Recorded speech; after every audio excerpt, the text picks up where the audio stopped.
Welcome everyone to the PJ's Cast. I'm your host Pierce, alongside of my good pal Schmitty. Um, Finally making a return back to the show is Reagan. How are you doing, Reagan? Good. Feels like we haven't had you on in forever. I know it's been a while, but so I apologize for that. Life has just been so busy. No need to So apologize for that. I'm glad to be back on. Or we're glad to have you back on. Um, All Star break is officially over. Thank God for that. I honestly didn't watch it at all. I don't know if you guys did. If you guys did, yeah, getting I shaking saw heads. Yeah. bits and pieces, but that was about it. From what You I couldn't heard, pay it's me to watch that. yeah, I know. You're telling me I gotta waste my Friday and Saturday? Not a chance. Yeah. Not a chance. I was at my parents' this weekend, and I only watched a little bit because we had it on for background noise. Mm-hmm. So I didn't even Totally pay is. a whole lot of attention, but it was just kind of on. Yeah, from what I heard, like the skill competitions were like okay, which is good, but yeah, I don't think you're ever gonna make. We can discuss about the All Star game, but I don't think you're ever gonna find a way to make the game entertaining. So yeah, I don't think I don't think there's really much to go off there. But I was just curious to see if you guys actually watch it because I really didn't at all. I think I got glimpses and like I saw tweets of it and like clips, but that's about it. I again you couldn't pay me to watch the thing. I absolutely agree with that. Um, More interesting things did happen though, and they happened during the All Star break. A couple trades happened. We're finally into trade season, baby. So earlier in the month in January, we did get that Cutter Gauthier and Jamie Drysdale trade, which is such a unique trade. But usually there's a trade before every deadline, like a month out, that really starts the market. And I think the trade the Canucks made, and funny enough, last year it happened to the Canucks made a trade, but they traded Horvat to Islanders, and now this time they're the ones making the big move. They got Elias Lindholm, and they traded away a first round pick, Andrei Kuzmenko, who the Blackhawks were interested apparently, and I think they got Hunter Brushvitz, who is producing at a very good clip in the OHL right now as a right-handed shot defenseman. I think they got Yanni Yurmo, who is a left-handed defenseman for Finland. Don't know too much about it honestly, but yeah, there's the first trade there, and then the second trade.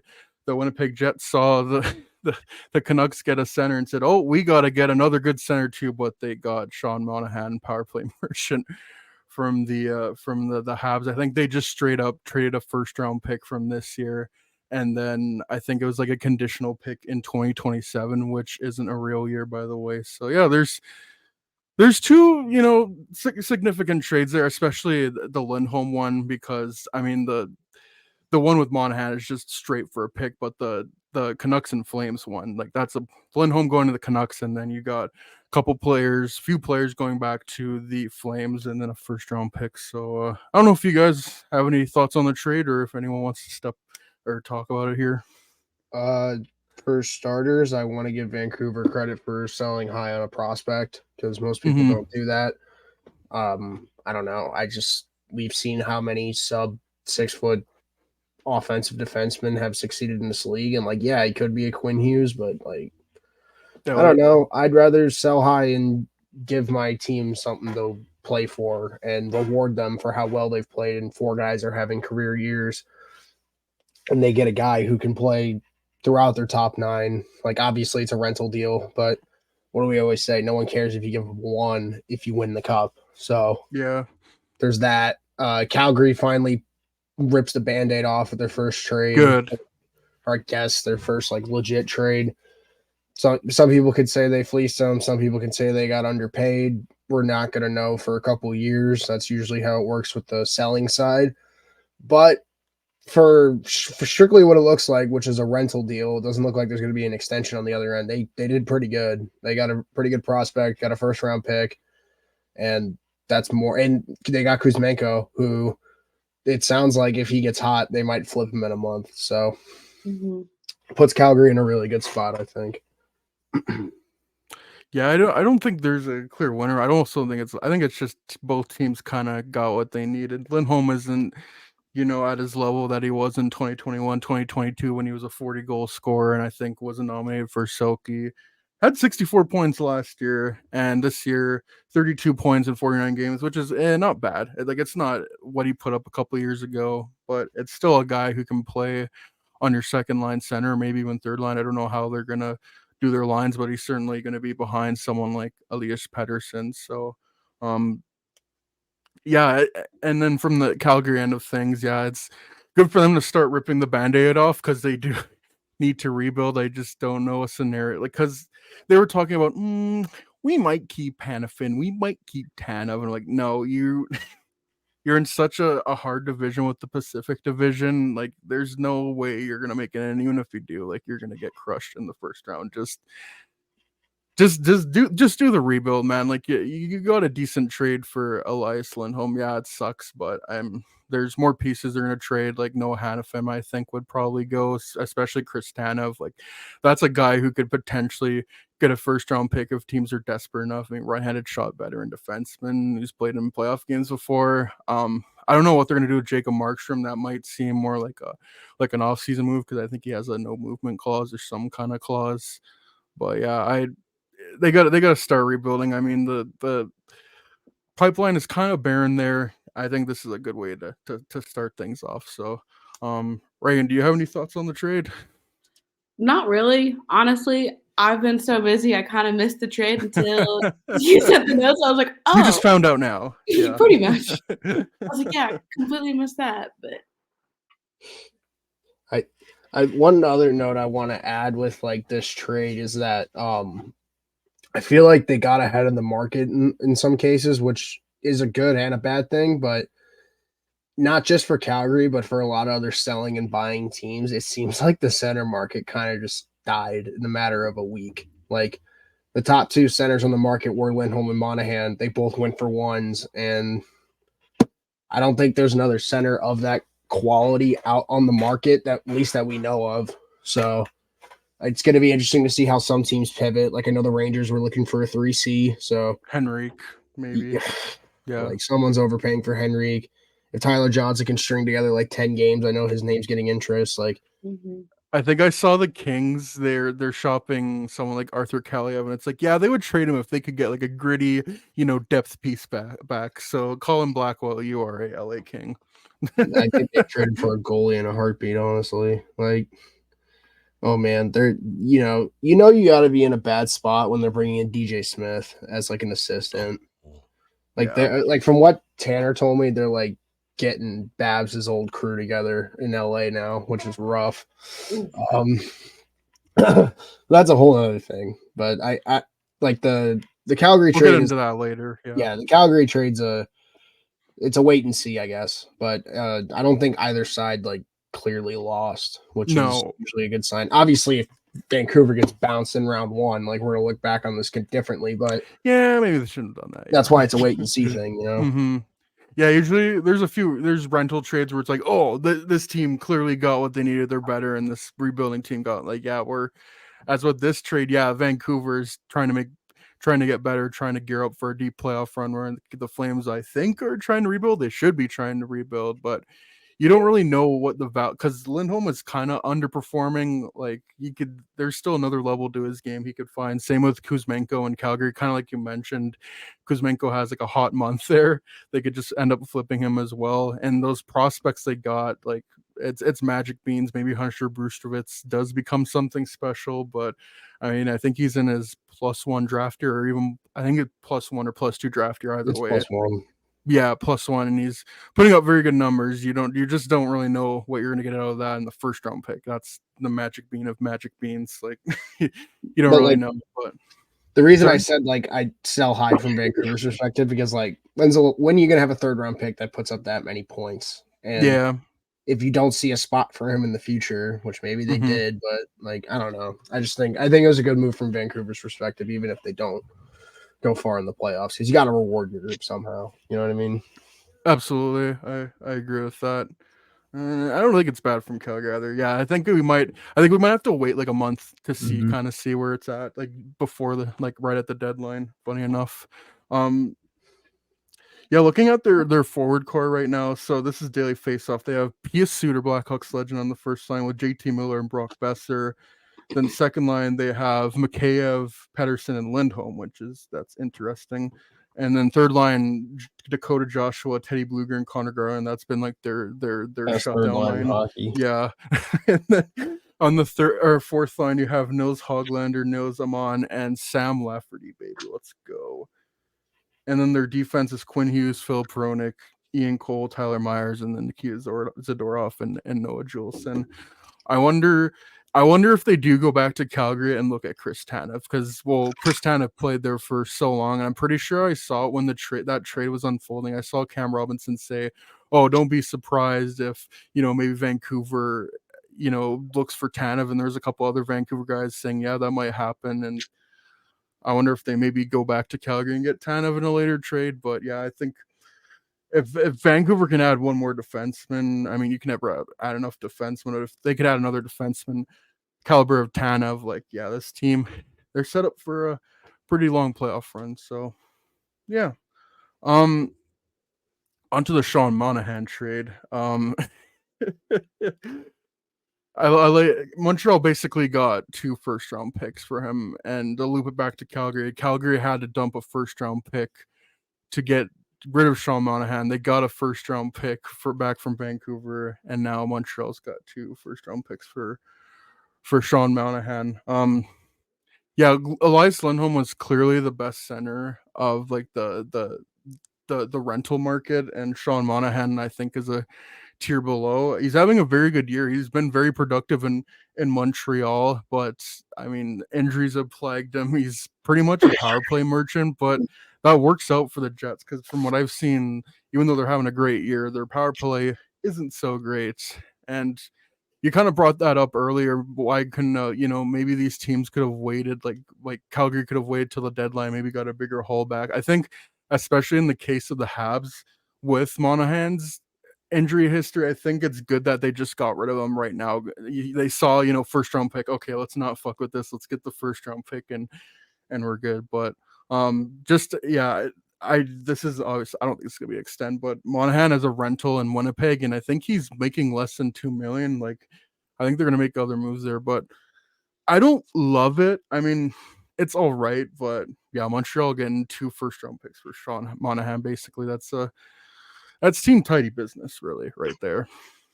Yeah, you just got to draft well with those picks. That's what it always comes down to. And it seems like with that regime, they hit more than they miss, but also like their first round picks have been very hit or miss. So it'll be interesting. I mean, their first overall pick was Yuri Slafkovsky. We're not going to talk about that draft class. Their best pick was in the second round.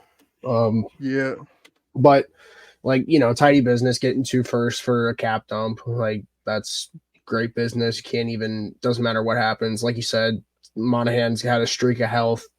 Sell now, just in case because you said he is injury prone. It gives Winnipeg a different amount of depth, because I really don't know where they're going to slot Monahan 5-on-5. Like, I know he's a power play specialist, but like, I feel like they're kind of deep down the middle. I don't know where you're going to put him, but maybe it's like you play him on the wing, bottom 6, and then he goes on the power play. Like, I don't know what they're going to do, but they got depth. They got very good depth. Mm-hmm. It's another one of those cases, though, where you reward your group for doing well, and Winnipeg is especially coming off the Dubois trade, where like people did think they came out pretty good off that trade, but like, oh man, now it looks like obviously it's the first year of that trade, but it's good returns right now. Velarde's having a career year. Like, they're in depth from Iafallo and Kupari, and their defense has played extremely well. Hellebuyck's on a Vezina caliber year, and why not reward your guys? And on top of all that, they didn't falter once Kyle Connor was out like 6 weeks. But yeah, might as well reward this group. I like the trade for Winnipeg. You're not going to use that first anyway. If you think you're that good, that pick's 27 at minimum. So yeah, I mean, I just don't think the rental market out there is that strong. So I mean, if you're gonna spend it for Sean Monahan, you could do worse. Yeah, they have such great forward depth, and kind of like it won't hurt them trading that first round pick, because they've drafted so well in the first round way more often than not. Their first line on Daily Faceoff is Kyle Connor, Mark Scheifele, and it looks like they're using Gabriel Velarde on the wing. Their second line. So they have Sean Monahan on the second line with Cole Perfetti and Nikolai Ehlers. He's gonna get, I would think, a few a few assists, 5-on-5, just passing the puck to those guys. Their third line is Nino Niederreiter, Adam Lowry, and Mason Appleton. That's pretty good for a third line. And then your fourth line is Morgan Barron, Vladislav Nemesnikov, and Alex Iafallo. Iafallo on your fourth line is crazy. Kind of the same thing. I think they're very similar with Vancouver in a lot of things, but yeah, just looking at their defensive pairing, Morrissey, DeMello, that's solid. Obviously, with Morrissey, they still got Dylan Schmidt, but they're not playing together. It's Dylan and Pionk, and then Sandberg and Schmidt. But yeah, if they add another defenseman in there, like another guy that could play in your top six, yeah, this team is set for a long playoff run for sure. 100%. Yeah, they're in good shape for the future. There's no doubt there. And that's credit to their GM, who I'm not trying to give credit to because he probably shouldn't even be in the office, but we're not going to talk about that.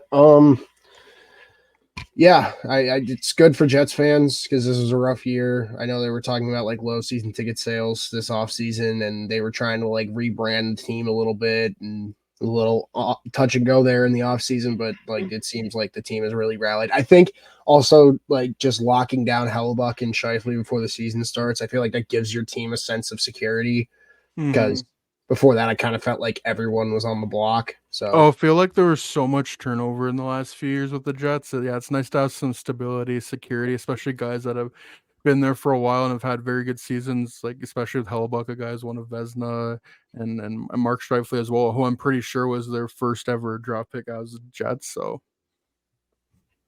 yeah, it feels like they got rid of the cancers in their locker room with Dubois and Wheeler, and now they're doing perfectly fine. So that's good. LA keeps kind of catching strays while we're talking about these trades, so we're gonna move on to just that. So the LA Kings, I think it was again All-Star weekend, they fired their head coach Todd McClellan and then replaced him with, I think it's Jim Hillier. And he'll be the interim coach for the rest of the year. I mean, I don't disagree with them firing McClellan. I don't know much about Jim Hillier, if he's gonna make a difference there. I mean, I didn't really know who Chris Knobloch was, and look what the Oilers are doing. But it's hard not to look at that coaching market and see someone like Dean Evison, Jay Woodcroft. I feel we've talked about this quite a bit with the amount of coaches are on the market right now, and how many teams have made coaching firings. Like, just looking at the longest tenured coach right now, it's John Cooper, and then I think it's Mike Sullivan, and then it's Rod Brendamore, and then it's, I think, Sheldon Keefe, and that's it from like pre-2020 COVID. I'm pretty sure I saw Dave Hackstall is in the first half, is like in the top like half of longest tenured coach. Like it's crazy, and I think Luke Richardson's already in the top 20. So it's crazy the amount of like turnover with firing a head coach, and how that seems to be the move if your team is even struggling. But yeah, I think it's the right move to fire McClellan. I don't know if the guy that they got to take over as their head coach, especially for the rest of the season, I don't know how it's going to work out. I mean, you got rid of him at the All-Star break when there isn't games being played, so maybe he'll have time to better get in the system. But yeah, that's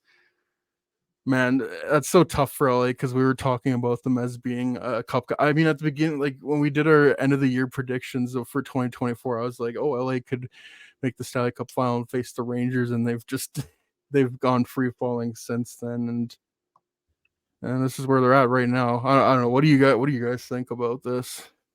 Reagan, I'll let you go first. Yeah. I mean, I don't know. Again, I've been a little bit busy. I didn't think LA started out that bad though this season. They started out great this season. Like, they didn't even lose a game on the road in like almost 2 months, I think, to start the year. Right. Excuse me. So I didn't necessarily think they even like fell off that bad. Maybe I missed something. So it kind of like surprised me a little bit at first, but then like you said, like the coaching market right now, seeing all these guys that are available, I guess it kind of makes sense if they can find the right guy to take over at the end of the season and move on from there. But I don't know. Kind of shocking at first, but the more I think about it, the more it makes sense. It's just a tough look that, like, if this guy doesn't figure it out, you're going to probably punt the season because Edmonton's white hot. Seattle has been sneakily very good the last 20 or so games. Yeah. You still have Vegas and Vancouver just streaking. Vancouver's out of reach. Yeah. Yeah, they're streaking at that point. Like, they, like I always say, for every bad coach, I could show you a bad goalie, but like, if you can't stop a puck, you're not making the playoffs. And I feel like this was the biggest fear with me, at least me going into with the Kings this offseason. Like, yeah, Phoenix Copley was great last year, and Cam Talbot could resurge, and he did for a little bit, but it's not sustainable. It's just not. The fact that they thought Cam Talbot at this age could be a starter or even a 1A is questionable at best from their management, I want to say. And I will continue to say they traded for the wrong Jet this offseason. No, yeah. Can't, I mean, hindsight's 2020, but I feel like we were all saying that when the trade happened. So I don't know, man. Like, LA can clearly fix this. They have the talent. It's just they're kind of getting built in a way that doesn't help them. Like, they're very strong on forward. I don't think their defense is as good as people think it is. Like, they have It's some not horrible, but it's not great. Yeah, it's kind of mid. like, your best defenseman is still Drew Doughty, which is fine. He's having a good year, but like, how long is that going to last? You know what I mean? Like, he's in his 30s and mid 30s. Like, this isn't something that's sustainable. Brant Clark, I thought, would have been on the main roster by now, but clearly something is going on with his development to where he's not ready. Alex Turcotte, I think, got his first goal. I did see last that. week. Good for him, man. Yeah. I don't know, man. Like, they have the talent, but I feel like the talent's just maybe in the wrong spots. Like, they're almost like the West Coast Leafs, just without that star power. Because it's they just haven't a small offense. Like, yeah, they haven't got on the first round. Their version of the Bruins or the Oilers right now. yeah, it's bad. I don't know, man. Like, maybe missing the playoffs this year is good for them. But I don't think that's what their management group wants. I don't think that's what the team wants. And frankly, like, you've just fired your coach. You're not firing your coach to get worse. You're trying to fire him to get better. And I don't think bringing in Babcock's former assistants is going to fix it. I was going to say, clearly they hired DJ Smith. They want to make the playoffs. Yikes. And hopefully, like, Arvidsson coming back can help some things because I can get you could solidify the Danault line again. And then you could solidify the Kopitar line, etc. But, oh man, it's looking bleak in LA, and it's looked pretty bleak for the last month or so. And it hasn't gotten, like, hopefully this All-Star break has changed some stuff for them because they've had like a week or so to sit on it. But that month of January was brutal for them, plain and simple. Fuck, I was gonna bring something up. I don't remember what I was gonna say, but yeah. Like, they're still in a playoff spot. They control their own destiny, so it's not like they're out of it yet and like down and out and they can't make it back. But they're probably gonna have to go through a wild card though, because with the way the Oilers are right now, like, again, Vancouver's out of reach, and Vegas, despite, kind of something as well. Like, they got off to such a hot start, and they've kind of been like 500 since. Whereas like LA, like, feels like they only won a couple games in the month of January. So St. Louis in a playoff spot is crazy to me. Nashville fell out. I hope Seattle makes they have been making a push, but yeah. 23, 15, and 10. Who knows? Maybe all they need is just like a 3-4 game winning streak, and it's fine because clearly the talent is there. But if they miss the playoffs, like, do they fire Rob Blake? Like, is that a thing that happens? Because I feel they've done a good job of getting in prospects, but I don't know. That, again, like, missing the playoffs, I don't think is the end of the world, especially now. Like, we've seen teams miss the playoffs and come back and win the cup or have deep playoff runs. I'm not saying like, oh, Kings should just tank it and completely miss and try to get a top pick, but like, if there's not really a way to improve your team now, and your team is just not getting better with the coaching change, maybe you just gotta wait till the off season to look at that core and maybe look at some of the guys and just say that, like, we can't do this. But Also, there's the fact that Drew Doughty and Kopitar are still doing their part, are still very good, effective players. How many more years, how many kicks at the can are you going to have with those guys?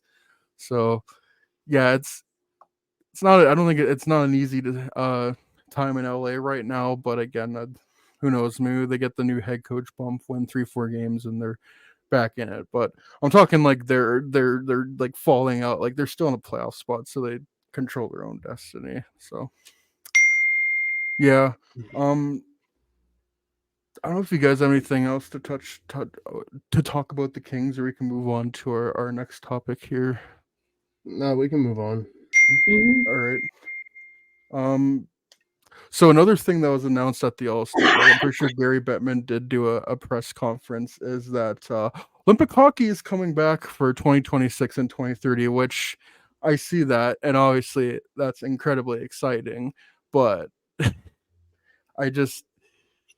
they said they wanted to go in 2022. It didn't happen. There's still that skeptical part of me that's saying I don't think they're going to go to Olympics, or they're going to make some kind of excuse to not go. That's what I feel. But we had an episode at the ending of last month, well, in December, and we kind of went over what our rosters were, and we were in that at that point we weren't entirely sure if we were even going to get a World Cup of Hockey. It sounds like they're going to do that too, but Olympics for 2026, 2030. I'm excited for it. I'm excited for the thought of it, but again, there's that part of me that's just thinking, well, what if they cancel this, or like what if they just come up with a bullshit excuse, like it seems like they have the past couple times that the Olympics have come up. I'll believe it when I see it. Yeah. That's what I said. Yeah.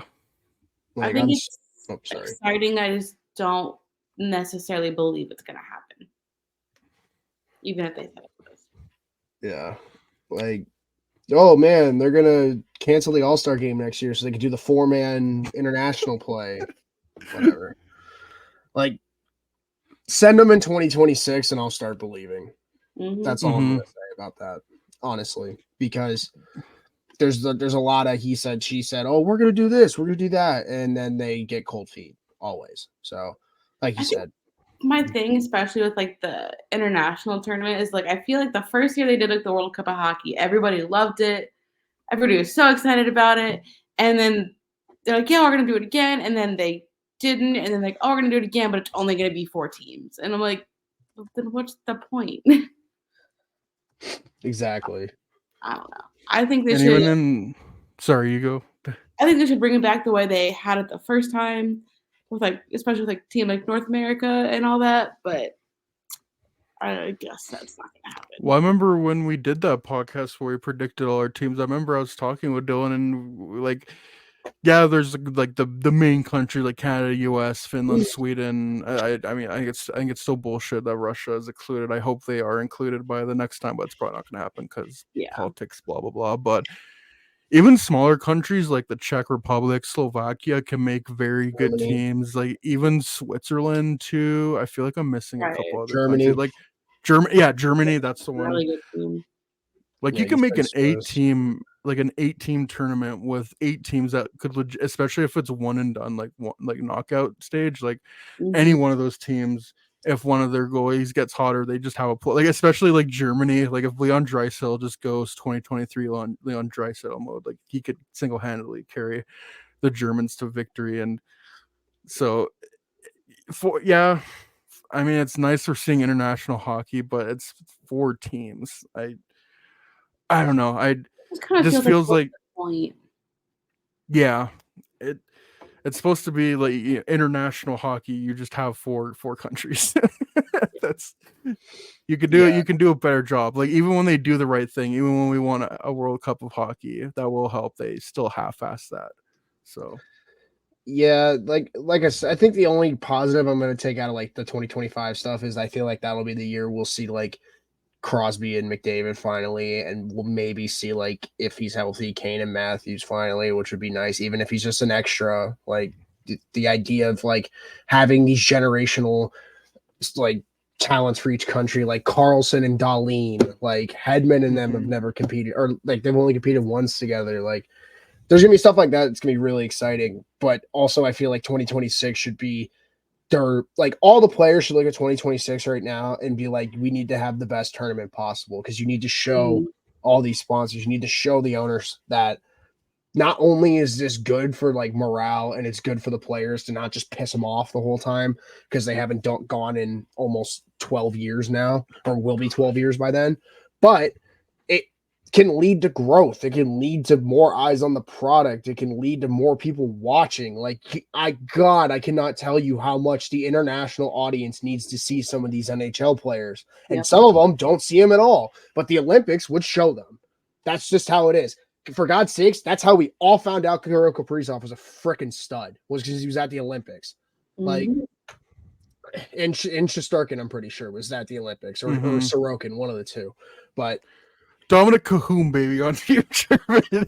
Literally, man. Like, I don't know, man. The Olympics just brings out the best. And like, I just have a gut feeling that like if they all go to the Olympics, like 37-year-old Anze Kopitar is going to find his way into like this bronze medal game or something with Slovenia.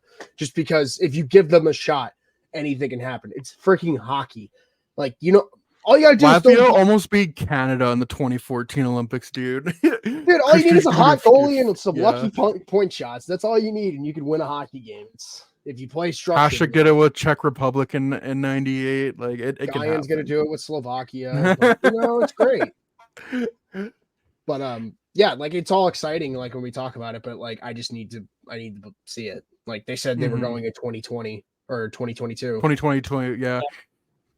They were talking about going in 2018 and then threw that out the window immediately. But like, I don't know. I'm just so sick of getting my hopes up for them just to get cold feet. That's all I have to say about that. To me, the biggest one is the 2018 one because like 2022, like yeah, I still think they should have gone, but at least there was like the excuse of COVID. Like an ideal world, they should have gone every Olympics. But 2022, I can be like, okay, fine. There's still kind of that paranoia, but 2018, there was zero excuse for you not to go, and yeah, there were great moments in that tournament. Like that Germany-Russia gold medal game was fun to watch, even though Germany was a great underdog team, but I just when you're not seeing the best on best, like it's just you bring it up. 2014 is the last time, and if we do have it in 2026, that's 12 years. That's basically GTA 5 to GTA 6, 12 years. Marty St. Louis had just gotten traded from the Lightning or was about to get traded from the Lightning and was an extra on that Olympic team. He is now the coach of the Montreal Canadiens. Like it is too long. Like I'm like someone showed the old clip. It's like Price and Luongo are the goalies, and it's like Subban talking to all of them. And dude, it's been too long. Like, I'm sorry. You talk about wanting to get more eyes on the product and do this. Like I've said it for years. Like you need to commit to it. Like, yeah, your words mean a lot. Actions mean a lot more. And I will die on that hill. 100p. I don't really have any other closing thoughts, but like if it does happen, like it'll be electric.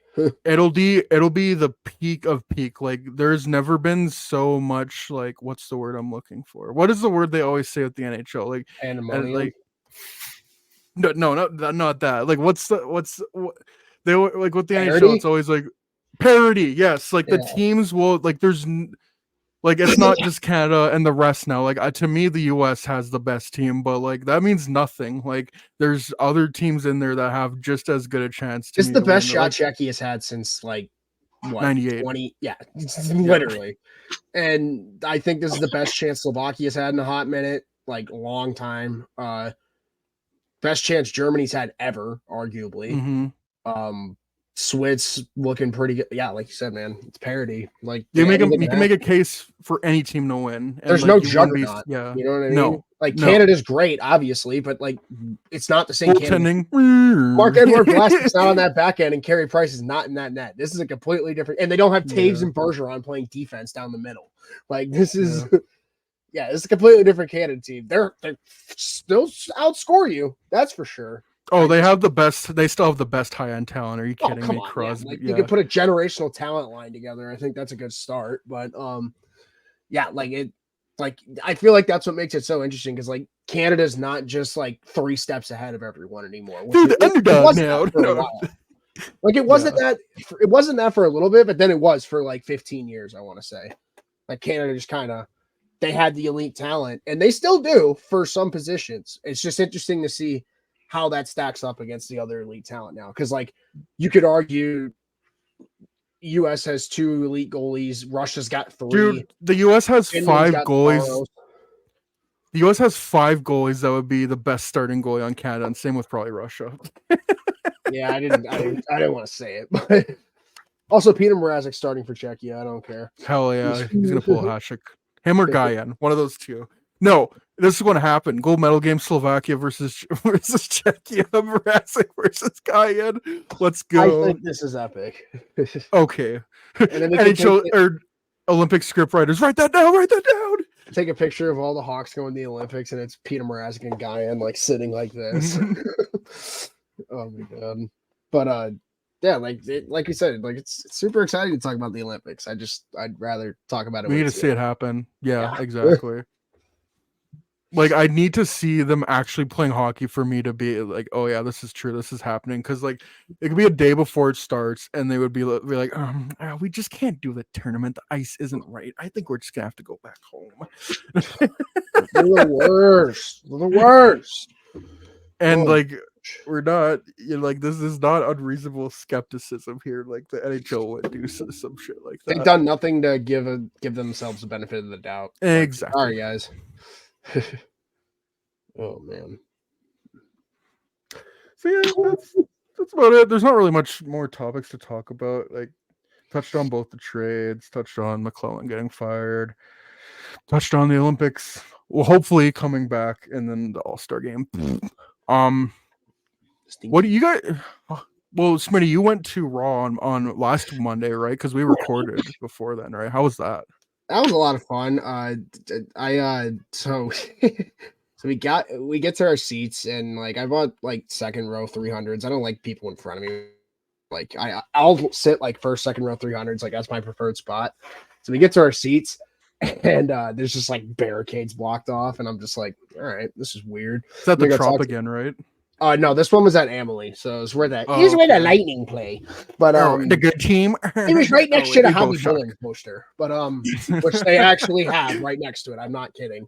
But we talked to the epic. usher, and they're just like, yeah, there's gonna be a camera there when. Bro, you got to talk to Usher? Oh, that's so epic. He's I performing wish, at the man. Super Bowl. And then he said, yeah, in my ear. It was crazy. And then he said, watch this. These are my confessions. I hate Usher's so lame. Oh my god. Sorry. No, so they give us new seats, and like they're in the 100s. I'm like, that's sick, because like my buddy Keegan, who I went with, he's like, well, there's seats everywhere. They can give us seats. Like it hasn't filled yet. And we get down to those seats, and someone gave like the people who like apparently there's cameras all around the 300. So someone else had this problem too. They had the exact same seats we were given, so we had to get moved again. And I ended up missing CM Punk's entrance because of that. So I was real fucking pissed. I would have I know. been. Oh, I looked at him dead in the eye, and I was like, "Fuck you guys! You guys just wasted like so much of my time being stupid." And they're mad at me because I didn't remember like the usher's name, and it's like, sorry, it's a dark arena, and I'm just trying to get to my seat. This is not something that I intend to deal with when I buy tickets online for an event. That's fine. Event was fun. I got sick off it. That wasn't fun, but yeah, it was a great time. Going to live wrestling is always fun, but you know, I am hopefully going to Raw in June. I think it's in Indy, like the last week of June, and that's like the one thing I haven't seen yet. I've been to a SmackDown. I was at Fastlane, so I've been to like a pay-per-view, and I've gone to like the couch The live shows that shows. aren't televised, which those are so much fun. Mhm. I literally saw Roman Reigns defend his title against Rey Mysterio, and it was nuts. So hopefully I get to go see Raw in June, but I'm also just scared that by that point, Punk is still going to be hurt, and Seth Rollins is just going to be like gone. I'm like, well, those are my two favorite wrestlers, and they're both just gone right now. Well, you said it's in June. Mm-hmm. I'll be back by then. That's what So- I was thinking, but Yeah, Punk's injury is 7 months tops, but it's like 4 minimum. So I bet like. So I what bet happened with him? Because I remember right after we were done recording the podcast, he sent out that chat that he's injured. So like 5 minutes into the Royal Rumble match, he like takes a DDT and like tears his tricep. So Oh, yeah, can't It's can't funny to really. me that everyone's like, "Oh, he looks awful. He looks so out of shape." Literally, like the whole match, everyone's bitching about Punk looking Because he gassed. fucking And it's tore like his tricep because he's hurt. it's like, yeah, you try picking up someone for a move where you got to use your arm like this, Mhm. and you don't have a tricep. Like I can't imagine that's easy, let alone hitting a clothesline or a punch. And he Yeah. did another 20 minutes in that match at least. So Mhm. If I he don't know. doesn't tear his tricep, he looks fine the entire match. That's all I'm saying. Yeah, and it's unfortunate because like the downward, the booking decisions that company has made the last not even 72 hours is Terrible.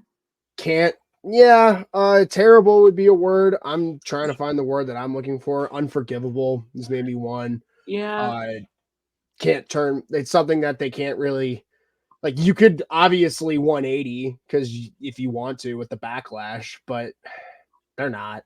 They won't. They're gonna. They set up a whole thing to have 2 world titles again, and this whole situation is going to cause for a title unification at SummerSlam. Yep. It's going to be really stupid.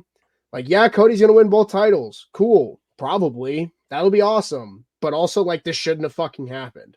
Mm-hmm. You don't have back-to-back Rumble winners for the first time since, like, I was born in 98 with Stone Cold Steve Austin and him just kind of get cucked by the fucking Tooth Fairy. Like, I'm not over those are it. words I've So never bad. thought I would hear. Get cucked by the tooth fairy. So bad. It's so bad. It makes And me now this so loser's trying to politic his way to like ending Roman's 12th or 1200-day reign. Like I will be so checked out of wrestling if that happens. And like it doesn't help that Punk's hurt because now I don't have anything to really care about. I just want to say it's so fucking funny to me that like the promo when he was talking to Cody, he's like, "Yeah, this is exactly what's gonna happen. Some guy who doesn't even wrestle anymore is gonna come in and take your spot," and it's exactly what happened. And I was like, I can't. Like, Yeah. I've only been into wrestling for like a year now, and it already is pissing me off so bad. I've been texting Rose about it this weekend. I this is about as defeated as I felt like 11 years ago when Punk's title reign got ended by The Rock because The Rock wanted to make a big comeback because he thinks he's the hottest fucking thing. And fun fact, this is back when pay-per-view buys were a thing. That was the lowest fucking buy rate for a pay-per-view in over a year when he did that shit. I wish pay-per-view buy rates were a thing for this. They're not anymore. It's on fucking streaming. So we're not going to be able to measure it like that. But oh, Rock's a fucking ticket mover. Oh wait, what's that? They already sold out both nights over a month ago? Yeah, real dude, this guy's ego is fucking insane. And I don't care what amount of good things that guy does. Your ego will always shadow everything you do. Kind of like another really fucking powerful man that's now getting in trouble. Not saying he's done bad things like that. I'm just saying they both have a extremely huge ego that gets in their way. Like, yeah, all of us can be cocky at times, but not like I've never seen a man's ego just blindly force himself into an equation that was not needed. And also keep in mind, they wanted to do this with him a year ago, and he said he was not in shape. The Rock was not in shape for a wrestling match last Well, year. he was filming Black Adam. If that's what I don't know what. Dude, when it came literally, out. the downfall of Black Adam is the cause of this, and I will die on that hill. That dude fucked his whole way out of DC and needs good PR, so he's gonna do this, and he's gonna end up getting worse PR, honestly. But you know, he's gonna find whatever bootlickers are gonna be like, go interview him, and he'll go do it. But it's all right. His next 5 movies are gonna flop. His fucking main event's gonna flop, and I'm not gonna wish injuries on people. But storyline there, like, yeah. I'm not gonna wish injuries on people, but the last time this dude wrestled, he tore his quad 5 minutes into a 20-minute match. Don't get your fucking hopes up. He's 11 years older now. It's after 2 years of extremely good, or a year and a half of very good booking by Triple H. This dude just got fucking sat and put on a leash by The Rock. It's insane. It's genuinely insane. based off of what like my boyfriend and all of his friends were saying, like when I started to get into wrestling, it was probably about like when Triple H started booking everything, and I'm like, wow, this is great. Why haven't I watched this my entire life? Because this is actually so fun. And now I'm just getting upset. Yeah, because most of the time they used to make decisions like this all the time. Mhm. Like there's a reason everyone is paralleling this to what happened to Daniel Bryan a decade ago, except the difference is Daniel Bryan wasn't even in the Royal Rumble because they knew he was going to get backlash. They twisted the knife with us with Cody after a 2-year story and building the whole year with the story that he's going back for Roman. It's also just the fact that, like, I've seen the TikTok, I've seen it on Twitter, that when he wins the Rumble, he turns and he points at Roman and he says, I was "You, there. Roman, He I'm points coming right. for you." The box Roman was in was under us. So he's pointing at us. And we're like, what is he doing? And then we see it on the TV. And it's Roman sitting in the press box with Paul Heyman stressing. That was less than a week before what happened. It's fucking insane. It's insane. And that's why as a wrestling fan, like anyone that ever tells you to like let it play out, don't listen to them. No. Don't listen to them. I stopped listening to that like 2015, 16. That's kind of when I tapped out of wrestling for a couple years just because it got so bad. And like, I don't know. I hope it doesn't head towards that direction because there's so much good stuff on the card. Like the women's division is so fucking good right now. And it's getting overshadowed by this crap, which is kind of pissing me off. I'm not gonna lie. I thought the women's Rumble was so much better. Oh, it was fucking amazing. So good. It was the best match of the night, bar none. It was that, then the Kevin Owens match, then the men's Rumble, in my opinion. I was like, really surprised with like how good the Kevin Owens match was. So I'm like, well, Kevin's more like a fighter and Logan Paul's more of like the high flyer. So it's like, I don't know how this is gonna turn out, but it was so good. And Logan was ground and pounding. It was awesome. Like What? like The Logan Paul? yeah. But like Wow. there's at least 4 women's storylines that are way better than what's going on right now. There's a couple men's storylines that are arguably really good. I like what they're doing with the tag division. I like what they're doing with Gunther. I like what they're doing with Logan Paul. I think he's going to be in the Elimination Chamber later. Mhm. But like all that doesn't matter if the main event you're building to is going to leave such a bad taste in everyone's mouth. And yeah, of course, they're doing this for like the 40-year-old fan who hasn't watched since like 2003 and it's like, oh my god, that's my fucking hero. Which like, yeah, everyone does that with their favorite hero in wrestling, but this is a different level. This whole move is targeted at a general. And I get it. You want to get eyes to the product for WrestleMania. This isn't a WrestleMania that needed a knee-jerk move like that. I'll leave it at that. I can rant about this for another 30 minutes. I'm going to stop myself though. Damn, you all should start a wrestling podcast. No. Nope. That means I have to watch it, and I don't want to watch all of them.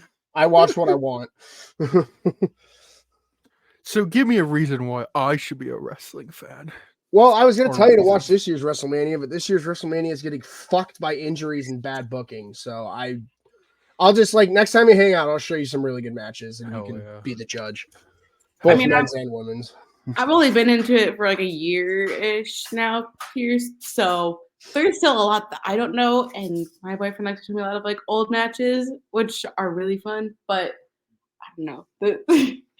He's in the kitchen nodding and smiling. Yeah, this Mania is not going to be as fun as last year's, I feel like. And last year was like my first like Mania experience. Oh, WrestleMania 39 was incredible. Like, Mhm. honestly, night 1 was probably one of the best nights of WrestleMania they've had in over a decade. Probably since 28, in my opinion. And then night 2 was very good up until the very end. And Yep. now that we're seeing what's transpiring, it's even worse because Cody should have fucking ended it last year at Mania. And guess what? None of this is a problem if that's the case. Roman doesn't have a belt. You could just do Rock Roman and main event Mania anyway. Mhm. Whatever. All this to beat a racist record. Just remember that. All this just to beat a racist record. Gotta love wrestling, man. Gotta love wrestling, man. It's insane. One of the most convoluted things. you'll Damn, ever- it's like every sport just has problems. And it's not just hockey. Yeah, these problems are different though because they can control them. You know what I mean? Yeah. Like yeah. they book and script everything. So you can Mhm. make sure that this doesn't happen. And what's funny is, Pierce, they did that up until Friday. Like they really did up until Friday. It's whatever though. I'm not gonna lie, because like I'm not gonna lie, I don't watch SmackDown often because usually I have stuff going on Friday, especially like fuel games. But like a lot of times I'll have like Raw on for at least like the first like hour or two. And I was starting to get a really iffy feeling when Cody was out there and then Seth came out. I was like, yeah, you should fight me. I was like, no, that doesn't make sense. And then Friday happened and I was like, well, it's not only that too, Pierce. It's the fact that while doing all this and like fucking up Cody's story, they have absolutely made Seth Rollins one look like a bitch, two look like desperate, which is something your champion should never fucking look, and three, they have completely just degraded the world heavyweight title to the point to where I don't even know why Cody should go for that. And if he does, it makes him look like a bitch. Because Roman fucking threw that thing in the dirt and smeared Seth's face in it while he was at it. It was bad, dude. Fucking dragged him like a dog through the house for like 5 straight minutes. And now they're gonna say Cody's gonna go for that belt. Like, I'm sorry. Like, this is absolutely unfathomable booking. Like, I haven't seen this type of booking in WWE in at least fucking 9 years. It's insane. I don't know, man. They had such a good hot streak too. That's the crazy part. And they still do for a lot of stuff, but the main event is cooked. The main event is absolutely cooked. Something booger in the cake. Dude, such like a layer of booger on the cake. Like, it's insane. It's just covered in there's just a layer of mucus on it at that point. It disgusting. sounds like Disgusting. Like, I had to explain it to my friend who was just like, I'm excited for Roman versus Rock. And then he looked at it for a little bit, and I was just like, dude, this is like Game of Thrones season 8. And he's like, oh, I get it now. I was like, yep. Now you get it. I mean, I haven't watched anything of like Game of Thrones, but I remember when season 8 was out, like just the Twitter reactions. Oh my lord. I've never watched Game of Thrones, but I just remember everyone hating it. Just think everyone thinks it's going one direction, and it didn't, and no one liked the direction it went. I know. Yeah, there you go. That's all you need to know. And on top of that, it's the final season. So yeah, leave the worst taste in your mouth on the way out. Nice. And that's what this is, in my opinion, at least. Other people can have their opinion. You can love Roman versus Rock. I really don't care. This is my opinion. I think it's stupid. You know what really grinds my gears? Well. Like, Roman versus Rock is like the match we've all wanted for like years, and it never happened. And now that it's finally happening, it's like happening. It's like, well, it's like what we wanted, but at the same time, it's not the match. It's how they got to the match. Yeah. They booked themselves into a corner, and it's not a corner. It's a corner that's, I guess, easy to get out of, but you have to talk down a massive ego to do it, and that's not happening. Mm-hmm. So, did that massive ego already shoehorned his way into the equation? You're not shoehorning his way out. Sorry. Mm-hmm. Fucking. Well, I thought you could talk to me and be like, oh, I understand. I will go. Yeah, tell The Rock to like take a step back. That'll go over so well, man. Everything he touches turns to freaking shit. Oh, God. Whatever. Well. I actually really like listening to you guys talk about wrestling.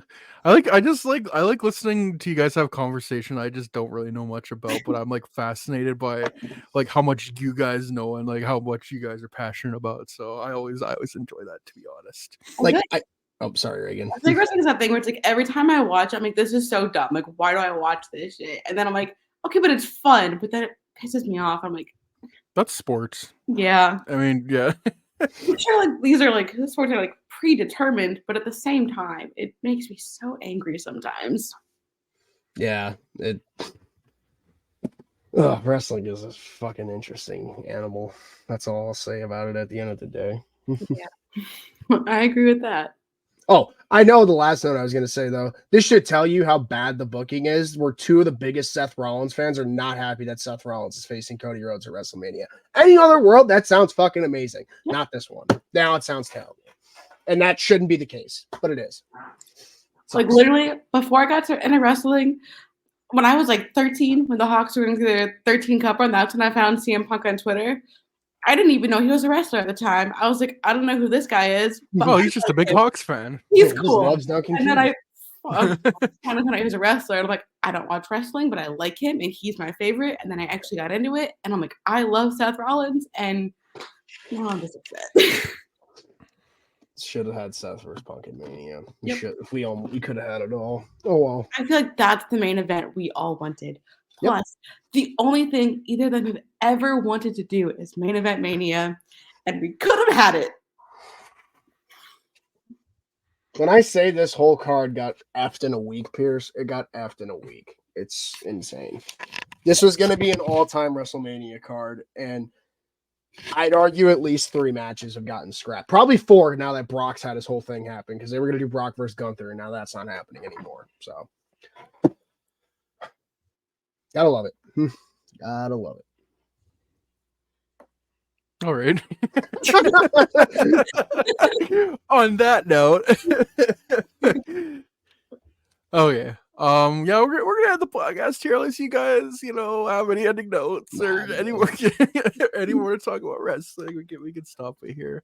No, it was fun having you on as always, Dylan. But it was also having fun having Reagan back. It's nice to have you back. It feels like we haven't had you on since I know.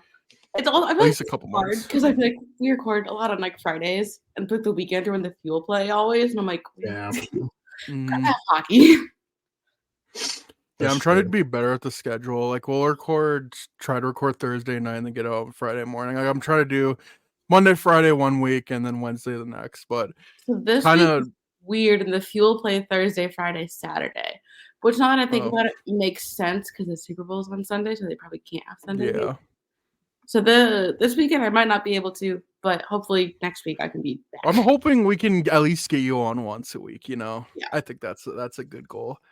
But yeah, going up to the trade deadline, we'll do I think 2 per week, and then we'll kind of alternate off. And then once we get to April, we'll do 2 a week with the playoffs and stuff. We'll do some live streams with the games. So yeah, it was fun having you guys on. And to our amazing listeners, please give us a 5-star rating on your preferred podcast platform, whether that's Spotify, Apple Podcasts. And if you're watching our beautiful faces on YouTube, hit the subscribe button, hit the notification bell so you don't miss any new podcasts. So yeah, thank you for tuning in.